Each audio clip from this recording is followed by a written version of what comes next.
जय श्री कृष्ण दोस्तों, आज मैं आपके साथ साझा कर रहा हूं श्री कृष्ण की पूर्ण कथा, जन्म से मृत्यु तक की। श्री कृष्ण हिंदू धर्म के ईश्वर एवं भगवान विष्णु के 8वें अवतार माने जाते हैं। श्याम, गोपाल, केशव, द्वारकाधीश, कन्हैया आदि नामों से लोग इनको जानते हैं। इन्होंने द्वापर युग में श्री कृष्ण का अवतार लिया था। श्री कृष्ण का जन्म बहुत ही कठिन एवं भयानक परिस्थितियों में हुआ था। अगर आप यह वीडियो देख रहे हैं, पूरा देखें, आधा अधूरा देखने की गलती मत करो, अन्यथा आपको पाप लगेगा। आप श्री कृष्ण भक्त हैं तो उनका अनादर ना करें। चलो शुरू करते हैं। कंस कौन था? एक बार मथुरा का राजा कंस, जो देवकी का भाई था, वह अपनी बहन देवकी को ससुराल छोड़ने जा रहा था। तभी रास्ते में अचानक एक आकाशवाणी हुई थी। उस आकाशवाणी में बताया गया कि तुम्हारी बहन अर्थात देवकी, जिसको तुम खुशी खुशी उसको ससुराल लेकर जा रहा है, उसी के गर्भ से उत्पन्न 8वां पुत्र तेरा वध करेगा। कंस डर गया। तभी उसने वासुदेव, देवकी के पति, जान से मार देने के लिए कहा। देवकी और वासुदेव को बंदी बनाया। तब देवकी ने कंस से विनती की और कहा कि मैं स्वयं लाकर अपने बच्चे को तुम्हारे हवाले करूंगी। आपके बहनोई बेकसूर हैं, उनको मारने से क्या लाभ मिलेगा? कंस ने देवकी की बात मान ली तथा वासुदेव और देवकी को मथुरा के कारागार में डाल दिया। कारागार में ही कुछ समय बाद देवकी और वासुदेव को एक बच्चे की प्राप्ति हुई। जैसे ही इस बात की सूचना कंस को पता चली, वो कारागार में आकर उस बच्चे को मार डाला। इसी प्रकार कंस ने देवकी और वासुदेव के एक एक करके 7 पुत्रों को मार दिया। जब 8वें बच्चे की बारी आई तो कारागार में पहरा दुगना कर दिया गया। कारागार में बहुत से सैनिक तैनात कर दिए गए।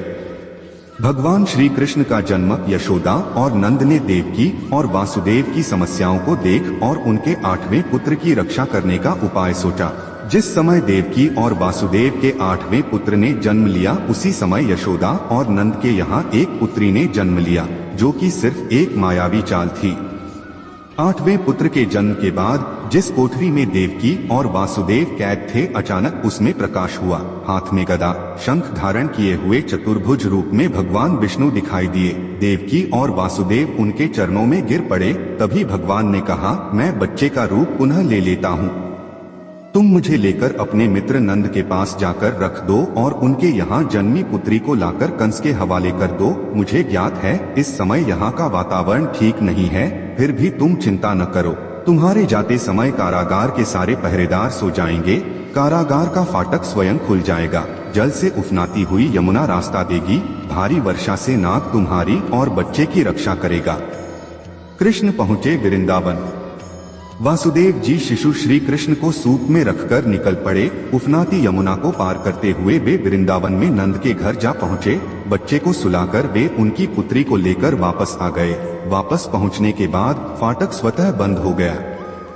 जैसे ही कंस को ये खबर मिली कि देवकी ने बच्चे को जन्म दिया है, वो तुरंत कारागार में आ गया। कंस ने जैसे ही उसको छीनकर पटक कर मारने की कोशिश की, वो बच्ची तुरंत हवा के उड़ गई और बोली, हे दुष्ट प्राणी, मुझे मारने से तुझको क्या मिलेगा? तेरा वध करने वाला वृंदावन जा पहुंचा है। इतना बोलकर वो गायब हो गई।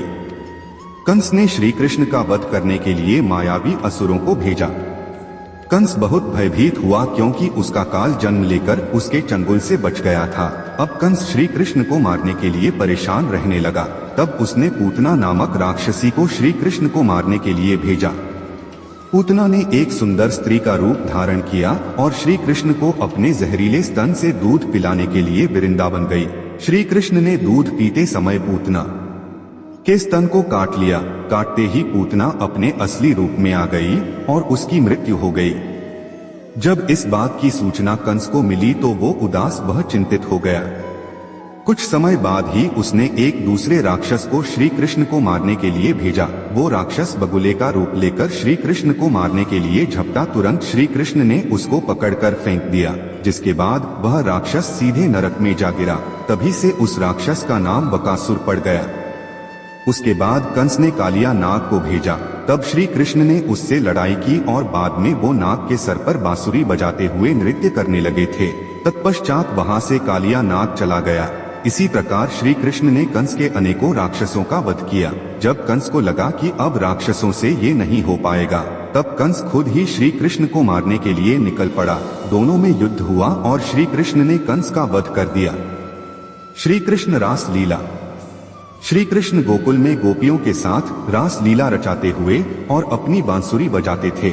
सभी गोकुलवासी पशु पक्षी आदि उनकी बांसुरी की धुन सुनकर बड़े ही खुश होते थे और उनको ये आवाज बहुत प्रिय लगती थी। गोकुल में राधा से श्री कृष्ण प्रेम करते थे। कृष्ण बलराम की उज्जैन में शिक्षा। श्री कृष्ण का अज्ञातवास समाप्त हो रहा था तथा अब राज्य का भी भय हो रहा था। इसीलिए श्री कृष्ण और बलराम को शिक्षा दीक्षा के लिए उज्जैन भेज दिया गया। उज्जैन में दोनों भाइयों ने संदीपनी ऋषि के आश्रम में शिक्षा और दीक्षा प्राप्त करना आरंभ कर दिया। सुदामा से मित्रता व द्वारिकाधीश का पद। उसी आश्रम में श्री कृष्ण की मित्रता सुदामा से हुई। वे घनिष्ठ मित्र थे। उनकी मित्रता के चर्चे काफी दूर दूर तक थे। शिक्षा दीक्षा के साथ साथ अस्त्र शस्त्र का ज्ञान प्राप्त करके वे वापस आ गए तथा द्वारिकापुरी के राजा बन गए। श्री कृष्ण और रुक्मिणी का विवाह। मध्य प्रदेश के धार जिले में अमझेरा नामक एक कस्बा है। वहां उस समय राजा भीष्मक का राज्य था। उसके 5 पुत्र तथा एक बेहद ही सुंदर पुत्री थी। उसका नाम रुक्मिणी था। वो अपने आप को श्री कृष्ण को समर्पित कर चुकी थी। जब उसको उसकी सखियों द्वारा यह पता चला कि उसका विवाह तय कर दिया गया है, तब रुक्मिणी ने एक वृद्ध ब्राह्मण के हाथों श्री कृष्ण को संदेश भेजवा दिया। जैसे ही यह संदेश श्री कृष्ण को प्राप्त हुआ, वे वहां से तुरंत निकल पड़े।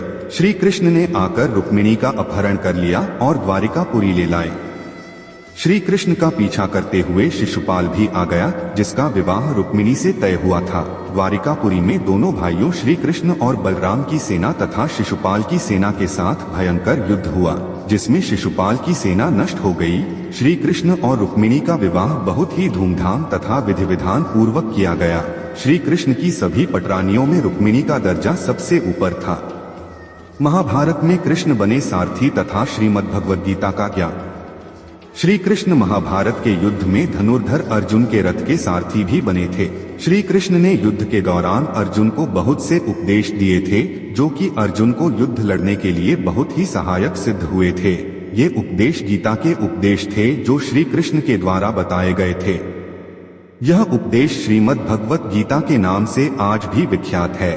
भगवान श्री कृष्ण ने इस युद्ध में बिना हथियार उठाए ही इस युद्ध के परिणाम को सुनिश्चित कर दिया था। महाभारत के इस युद्ध में अधर्म पर धर्म ने विजय प्राप्त करके पांडवों ने अधर्मी दुर्योधन सहित पूरे कौरव वंश का विनाश कर दिया था। युद्ध के बाद श्री कृष्ण पांडवों के साथ गांधारी और धृतराष्ट्र के पास बेटे दुर्योधन की मौत पर शोक जाहिर करने और क्षमा मांगने पहुंचे। दुर्योधन का खून में लथपथ शरीर और अंधे माँ बाप की आंखों से आंसुओं की बाढ़ से पांडवों का भी दिल भर आया था। गांधारी पांडवों को छोड़ श्री कृष्ण को दुर्योधन की मौत का असली जिम्मेदार मानने लगी। गांधारी ने श्री कृष्ण पर चीखते हुए कहा, आप द्वारकाधीश हैं, जिनकी पूजा मैंने खुद विष्णु अवतार मानकर की, क्या आप अपने किए पर जरा भी शर्मिंदा हैं? आप चाहते तो अपनी दिव्य शक्तियों से इस युद्ध को टाल सकते थे। बेटे की मौत पर आंसू बहाने वाली एक माँ का दुख तुम खुद अपनी माँ देवकी से जाकर पूछो, जिसने अपने 7 बच्चों को अपनी आंखों के आगे मरते देखा है। इसके बाद गांधारी ने कृष्ण को श्राप देते हुए कहा, यदि भगवान विष्णु के प्रति मेरी आस्था सच्ची रही है तो आज से ठीक 36 वर्ष बाद तुम भी इस धरती पर जीवित नहीं रहोगे।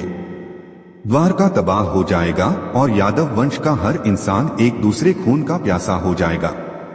ये कहकर गांधारी श्री कृष्ण के चरणों में गिर गई और रोने लगी। कृष्ण ने चेहरे पर हल्की सी मुस्कान लिए गांधारी को उठाया और कहा, माते, आपके श्राप का असर एक दिन जरूर होगा, लेकिन ये सिर्फ मेरे प्रति आपकी सच्ची श्रद्धा की वजह से नहीं, बल्कि बदलते समय की वजह से भी होगा। कहते हैं कि गांधारी का यही श्राप यादव वंश के विनाश और भगवान कृष्ण की मृत्यु का कारण बना। कई साल बीतने के बाद श्री कृष्ण के पुत्र सांबा गर्भवती स्त्री का वेश धारण कर ऋषि मुनियों से मिलने गए। ये देखकर ऋषि भड़क गए और उन्होंने सांबा को श्राप दिया कि तुम एक ऐसे लोहे के तीर को जन्म दोगे जो तुम्हारे कुल साम्राज्य का सर्वनाश कर देगा।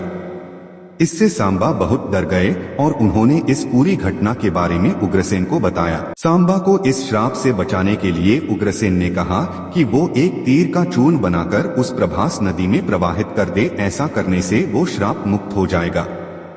जिस इलाके में इस चूर्ण को जमा किया गया था वहां एक खास प्रकार की घास उग आई। ये देखकर उग्रसेन ने कहा कि यादव राज्य में किसी भी प्रकार के नशीले पदार्थों का उत्पादन और वितरण नहीं किया जाएगा।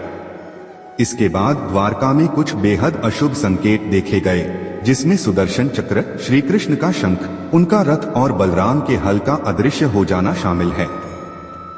द्वारका में अपराध और पाप बढ़ने लगे थे। ये देख श्री कृष्ण परेशान हुए और उन्होंने अपनी प्रजा से प्रभास नदी के तट पर जाकर पापों का प्रायश्चित करने का आग्रह किया। द्वारकावासी वहां जाकर मदिरा के नशे में चूर एक दूसरे से लड़ने लगे। गांधारी के श्राप के अनुसार यादव वंश के सभी लोग आपस में लड़कर मर गए। इस घटना के कुछ समय बाद श्री कृष्ण एक पेड़ के नीचे योग समाधि ले रहे थे। इसी दौरान जरा नाम का एक शिकारी वहां हिरण की तलाश में आ गया।